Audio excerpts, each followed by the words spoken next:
Jadi pertanyaannya, kamu tuh lagi hamil atau enggak sih? Jawabannya ada si Mumuk Gomez, juga ada Eno Retra. kita nontonin Mumu dan Eno.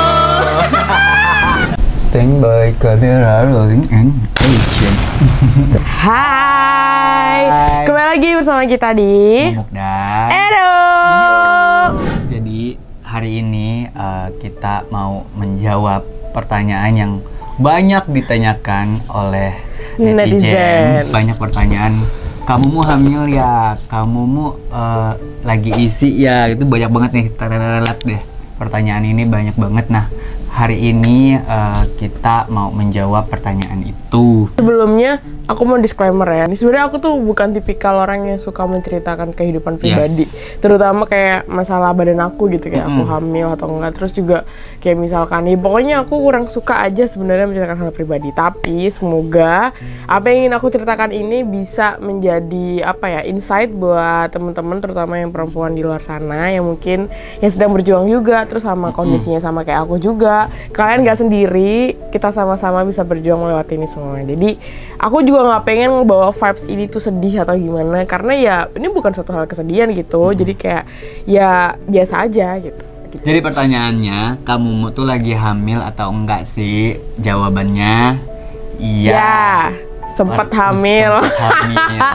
Iya, jadi tanggal 25 Januari aku ingat banget, itu adalah anniversary ke-6 bulan kita mau melakukan tes pack dan hasilnya positif garis 2. Nah, di hari itu ini ada fotonya, ada videonya juga. Aku videoin dimana kita sangat excited untuk langsung periksakan ke rumah sakit. Tanggal 25 Januari itu kita langsung tuh buru-buru ke rumah sakit untuk periksakan.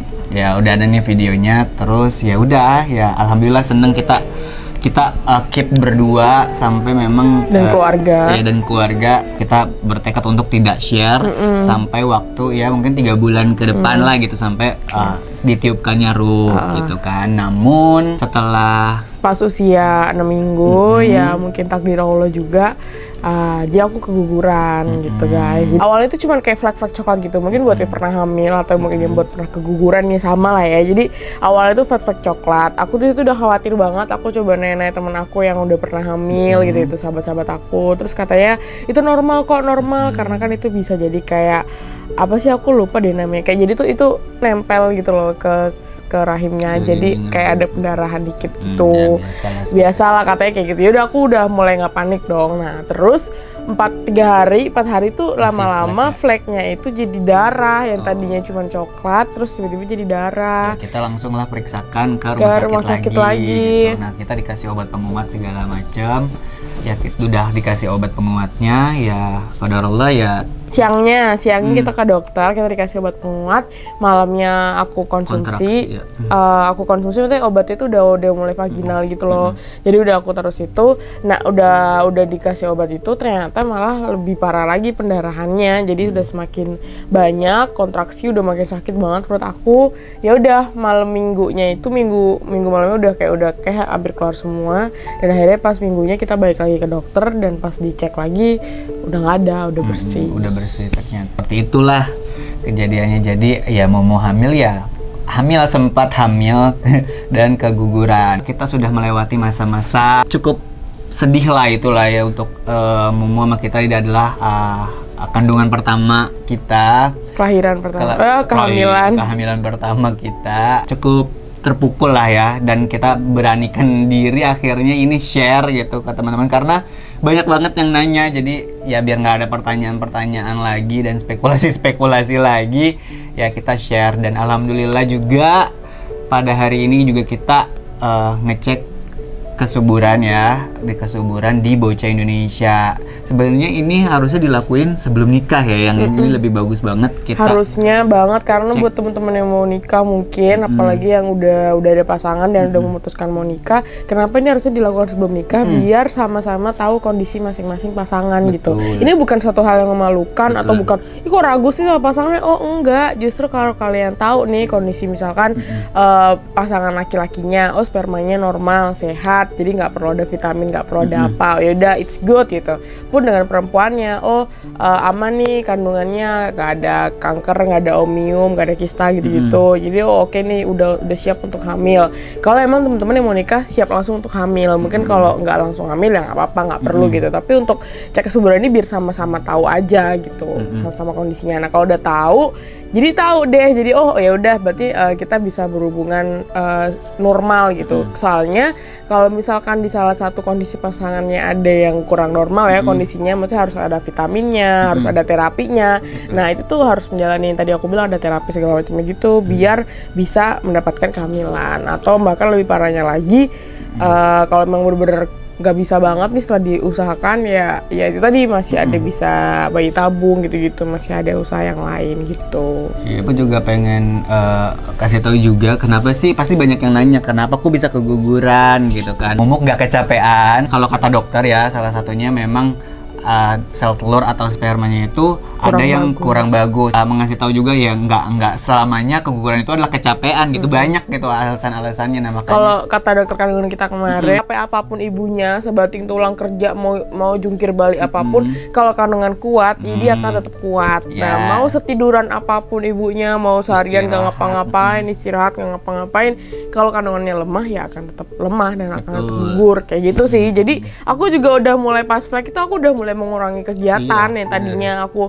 beres-beres, nyapu, masak segala macam. Pas aku tahu flag tuh kayak udahlah aku coba istirahat dulu gitu.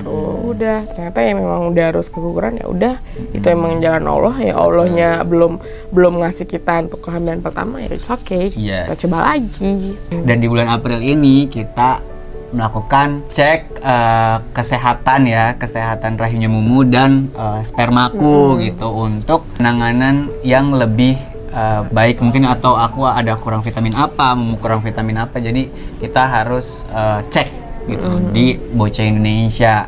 Nah tanggal 19 April kita melakukan visit langsung ke Bocah Indonesia.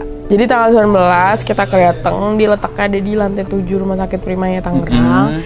Dan itu kita ya udah kita kayak disuruh isi data diri dulu, terus riwayat dari suami, riwayat dari istri, pernah hamil atau enggak, berhubungannya berapa kali sehari. Pokoknya kita ngisi formulir gitulah. Pas sudah kita dipanggil sama perawatnya buat tensi, buat dia ditanya dikit dulu sebelum nanti masuk ke ruang dokternya. Nggak lama kemudian ruangannya bersih banget ya, aku suka gitu, kayak bener-bener ya private juga gitu. Terus ya aku suka juga semua tim perawat, dokter dan staffnya tuh nggak ada yang judging gitu. Itu kan dan kebanyakan kita datang ke sana kan pasti ya kebanyakan orang yang sedang berusaha untuk memiliki momongan ya. Dan di situ tuh kadang kalau aku sih, pengalaman aku sebelum aku datang ke Bocah, karena kita ke rumah sakit ke dokter kandungan. Nah di dokter kandungan itu kebanyakan orang yang memeriksakan kehamilannya, kalau nggak orang yang emang udah mau lahiran gitu. Nah di situ kadang kayak aku ngerasa sedihnya, gue doang deh kayaknya yang gue datang untuk program hamil gitu. Jadi kalau misalkan ditanya memeriksa kandungan, ya enggak kok ini mau program hamil gitu. Jadi kayak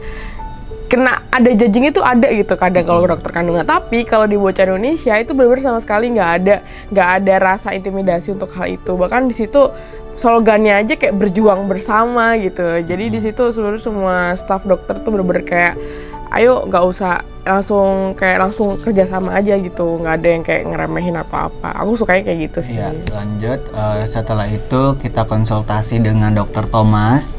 Kita ceritakanlah apa yang pernah terjadi gitu, kita pernah hamil, dan ya Dokter Thomas cukup memberikan insight yang cukup bagus dan mengademkan kita bahwasanya kita tuh Mumu tuh pernah hamil. Jadi alhamdulillahnya jadi untuk nextnya ya punya kesempatan untuk hamil lagi gitu. Karena ibarat kata Dokter Thomas yang aku ingat banget tuh, ya yang kondisi jelek aja diterima sama rahim aku gitu, apalagi yang bagus itu kayak langsung kayak kengeng juga ya. Padahal sebenarnya aku tuh kayak lebih ke overthinking gitu, aduh ada apa ya sama badan aku, kayak aduh takutnya aku kurang jaga makan atau apa. Tapi juga Dokter Thomas bilang ya berat badan juga sangat berpengaruh lah ya, namanya juga kehamilan tuh kalau bisa ya benar-benar berat badannya yang seimbang, nggak kekecilan dan nggak yang kegedean juga. Dokter Thomas juga menyarankan ya kalau bisa dijaga pola hidupnya yang lebih teratur, makan dijaga, tidur dijaga gitu, apalagi sama olahraga seimbang itu malah lebih bagus banget, bukan untuk kehamilan aja tapi juga untuk badan, menstruasi juga lebih teratur, jadi efeknya lebih kayak gitu sih, dan itu insightful banget. Jadi Dokter Thomas ini gak cuma saya tentang kandungan doang, tapi juga tentang perdietan, karena Dokter Thomas keren banget ya, dia habis turun berapa kilo kemarin? 20 kilo, dari 100 ke 80 katanya. Keren. Nah, selanjutnya Mumu melakukan tes USG transvaginal. Yes, USG transvaginal, diceklah kondisi rahimnya Mumu. Alhamdulillah banget ya, sehat semua gitu. Oke semua, kanan kiri oke semua, nggak ada kista, nggak ada omium, alhamdulillah banget. Nah, apalagi saat kemarin itu 19 April itu, aku tuh udah mulai rasa-rasa mau mens gitu loh, kayak gejala-gejala badan aku udah mau mens gitu. Ya tapi aku berharapnya ini bukan mau mens, kayak semoga hamil gitu. Ya, karena kan telat juga. Telat juga, aku udah telat juga, tapi udah tes pack juga dan masih negatif. Tapi ya nggak apa, kita berharap ya. Kalaupun itu mens juga it's okay gitu. Jadi setelah diperiksa, alhamdulillah dibilang baik-baik aja semuanya, oke gitu. Paling cuma dikasih obat untuk kalau 2 minggu setelah dari 19 April itu belum mens, dikasih obat itu untuk biar segera mens. Nah, selanjutnya adalah proses pengecekan kesehatan aku.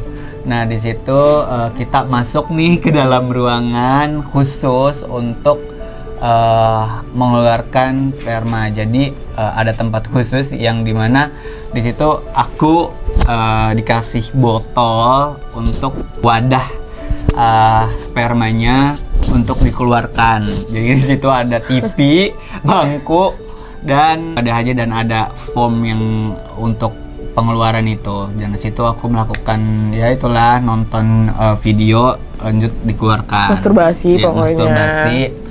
Keluar deh tuh, habis itu udah aku pencet belnya untuk panggil susternya kalau udah keluar. Udah sih seperti itu aja ya. Nah, hasilnya itu adalah kebesokannya. Dan hari ini nih kita mau lihat hasilnya seperti apa, analisis spermanya, apakah ya sehat atau ada yang harus diberikan vitamin lagi gitu. Jadi ya kita lihat nanti bagaimana hasilnya. Oke, ya kayak gitulah. Semoga kita berdua sehat terus, yang paling penting, terus juga dipercayakan sama Allah untuk memiliki momongan lagi, hamil lagi. Amin. Dan semoga ini menjadi pelajaran buat aku, buat Mumu, dan buat teman-teman yang nonton juga nih hari ini, yang lagi berjuang juga untuk mempunyai momongan. Semoga diberikan sama Allah ya, amin. Ya udah gitu aja video kita kali ini, dan semoga menjawab pertanyaan teman-teman yang ditanyakan gitu ya, dan nggak penasaran lagi. Kita udah ada di sini.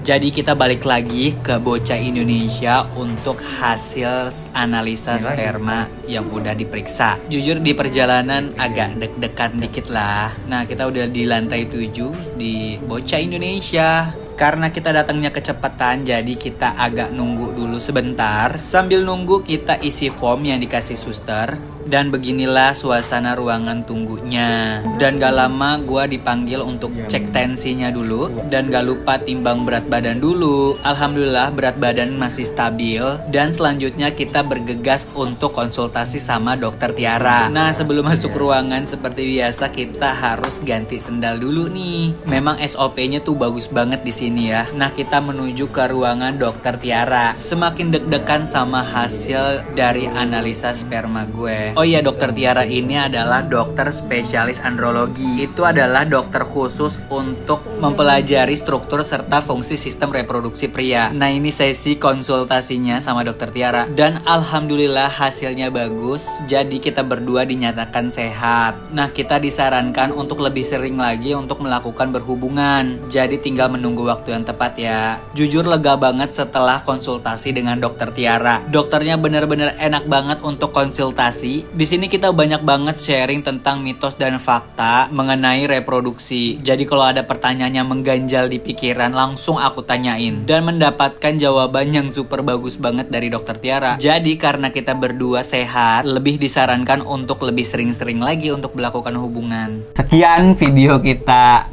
kali ini. Semoga bermanfaat. Jangan lupa like, komen, dan subscribe ya. Dadah. Dadah.